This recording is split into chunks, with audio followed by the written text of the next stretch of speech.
রাজনৈতিক দলগুলোর মধ্যে মতপার্থক্য থাকতে পারে, তবে সবার ঐক্য ধরে রাখা দরকার বলে মনে করেন জাতীয় ঐকমত্য কমিশনের সহসভাপতি অধ্যাপক আলী রিয়াজ।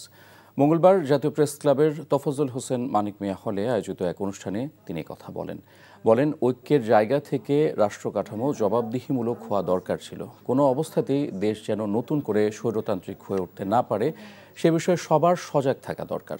আলী রিয়াজ বলেন, বাংলাদেশের দলগুলো ঐকমত্যের ভিত্তিতে তত্ত্বাবধায়ক সরকার ব্যবস্থা তৈরি করেছিল।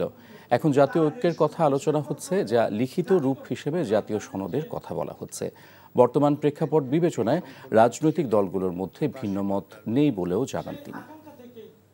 আমাদের ক্ষেত্রে যেটা দরকার সেটা হচ্ছে যে ঐক্যের জায়গাটা হচ্ছে যে এই দেশে এমন একটা রাষ্ট্র তৈরি করা যেটা জবাবদিহিমূলক হবে, কোনো অবস্থাতেই স্বৈরতান্ত্রিক হয়ে উঠবে না, যেটি এমন ব্যবস্থা করবে যেন নাগরিকের অধিকার সুরক্ষিত থাকে।